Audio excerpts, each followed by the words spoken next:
Tara, samahan niyo ulit ako sa mga kaganapan ko dito sa farm. Wala din naman ibang iikutan ng araw ko kung hindi dito lang din naman sa farm. Bali gagawa nga ako dito sa garden dahil namimiss ko na nga din ang mga gulay. At dito nga pala nagumpisa ang umagahan ko. Bali magluluto nga lang din pala ako ng nilagang puso ng saging. At nagluto na rin pala ako ng noodles para kahit papano ay may mahigop naman akong sabaw. Di rin nagtagal ay naluto na rin agad-agad itong puso ng saging. At eto, sobrang simple lang ng umagahan ko ngayon pero siguradong mapaparami ako ng kanin. Syempre kapag nilagang puso ng saging, alam niyo na ang kapares niyan. Paano ba yan? Alam kong marami din kumakain sa inyo nito kaya tara, saluhan niyo ako sa simpleng umagahan ko. Ay talagang napakasarap nito at sigurado ako na kapag natikman niyo to ay mapaparami din kayo ng kanin. Syempre hindi lang ako mag-uumagahan kundi pati na rin si Moon dahil baka gutom na nga din ito. Yun nga lang, ang problema nga lang kay Moon ay hindi nga siya kumakain ng kahit ano bukod sa cat food. Kaya siguradong mapapagastos din ako dito. Pero syempre kailangan ko tong alagaan at pakainin dahil niregalo nga sa akin nito. Tapos pala namin mag-umagahan ni Moon eto at nagdilig na nga rin ako ng mga punla ko dito. Medyo malalaki na nga rin sila at ilang araw na nga lang din ay maiilipat ko na nga sa pagtataniman nila. Kunti na nga lang din ay hindi na nga ako bibili ng mga gulay na mauulam ko dahil nakakapagod na nga rin gumastos dahil sa mahal ng bilihin ngayon. Kaya isa ito sa pinakamagandang gawin natin kapag may bakanting ang lupa malapit sa bahay natin. Magtanim na nga lang din tayo para makabawas gastos tayo. Ito nga palang garden ko ay masyadong tutok sa araw kaya itong pinagpunlaan ko ay mabilis nga rin matuyo yung lupa kahit kadidilig ko nga lang. Kaya ang ginawa ko nga dyan ay nilagyan ko na nga lang din muna ng dahon ng niyog para magsilbing lilim niya pagsapit nga ng tanghaling tapat. Sinubukan ko nga rin palang magpunla sa tray ng itlog kung talagang magiging malusog nga ang punla. Dahil napanood ko nga ito sa Facebook kaya ginawa ko. At tignan nyo naman kung gaano nga kalusog itong pinunla kong upo dito sa tray ng itlog. Syempre hinaluan ko nga din ng nabulok na puno ng niyog yung lupang ginamit ko kaya ayan ganyan nga rin siya kataba. Pagtapos ko ngang magdilig ay nag-cultivate na nga din ako ng mga plat na ginawa namin dito dahil ilang araw na nga lang din ay maiilipat na nga yung mga pechay at mustasa na ipinunla ko. Bali naggapas na nga lang din ako dito ng mga tumutubong damo at ilalagay ko nga ito sa swamp fertilizer na ginawa ko. Dahil isa nga rin ito sa organic material na pwede natin gamitin pandilig sa mga halaman natin. Isa nga ito sa magpaparami ng bunga at bulaklak at dahon na rin sa mga itinanim nating halaman o gulay. Bali kukuha nga din pala ako nung nabulok na puno ng niyog para magsilbing pataba nga sa lupang gagamitin ko na pagtataniman sa garden. Dahil itinabi ko nga yung mga sako ng semento nung nagpagawa nga tayo ng CR kaya ayan may magagamit nga ako pag kumukuha ako ng pataba. Ito rin yung kagandahan dito sa bukid dahil hindi ko na nga rin kailangan bumili ng pataba. Dahil halos lahat nga ng niyog dito ay nasisira o namamatay dahil sa mga insektong sumisira ng puno ng niyog. Kada may makikita nga akong ganito na natutumbang niyog at nabubulok na ay nanghihinayang nga ako kaya para mapakinabangan ko nga ay gagawin ko na nga lang itong pataba para sa mga pananim ko sa garden. Bali magmamawer nga din pala ako ng mga damo dito sa paligid ng kubo kaya ayan hinahasa ko na nga lang din itong mower dahil medyo may katagalan na nga rin nung huling nagamit. Syempre bago tayo magmower ay kailangan may protection din tayo sa mata natin dahil yung mga damuang namamawer natin ay tumatalsik. Delikado nga yun, baka mabulag pa tayo kapag tumama nga sa mata natin. At eto, inumpisahan ko na nga din magmower dahil tumataas na nga rin yung mga una kong na-mower dito sa malapit sa kubo. Hindi ko rin talaga hinahayaan na tumaas nga yung mga damo dito malapit sa kubo dahil ang gusto ko nga ay mabansot yung mga damo, kumbaga matira na nga lang ay ang Carabao grass. Bali kinukuha ko nga din yung mga damong na-mower ko para gawin ko ang organic fertilizer para sa pandilig. O diba, hindi na natin kailangan gumastos para sa mga pananim natin para lang tumaba at mamunga ng marami. Dahil eto palang mga damo ay pwede na natin magamit para sa pagpaparami ng bunga o bulaklak.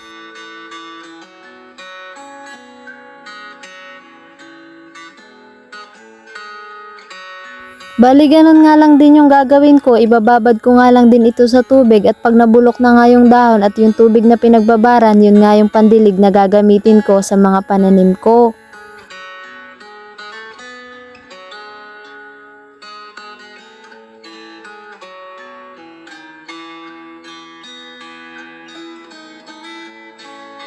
Pagtapos nga lahat ng ginawa ko ay bumili nga ako sa baryo ng kapirasong karne para isigang dahil namimiss ko na nga din ang sinigang. Bumili na nga din pala ako ng pechay at kamatis para ihalo dito at dahil may laman pa nga ako ng gabi dito na natira ko nga nung nakaraan na nagsinigang nga din ako, hiniwa-hiwa ko na nga lang din para ihalo dito sa karne. At eto, bali ginigisa ko na nga din ng mga oras na yan. Kung mapapansin nyo nga, bawang lang din yung ginamit ko na rekado dahil wala na nga rin akong sibuyas kaya tinipid ko na nga lang din itong sinigang ko. Medyo matagal ko nga rin pala itong pinakulo dahil ang gusto ko nga ay durog na durog nga yung gabi. Para yung sabaw niya nga ay medyo lumapot, masarap nga yun sa kanin. Siguradong mapaparami din ako ng kanin dito dahil may laman nga ng gabi, isa nga rin yun sa mga gusto kong kinakain. Inilagay ko na nga rin itong pechay para kahit papano ay magkaroon nga din ng buhay itong sinigang. Ay nako, binili ko nga itong pechay na to, medyo may kamahalan nga din kaya sana yung itinanim ko ngang pechay ay mabuhay at lumago para kahit papano sa susunod ay hindi na nga ako bibili. At eto sa wakas naluto na nga din. Tignan nyo, kahit napakasimple nga lang ng pagkaluto ko ay siguradong masarap nga ito. Paano ba yan guys? Hanggang dito na lang muna. Maraming salamat po sa panonood at sa pagsuporta dito sa An TV.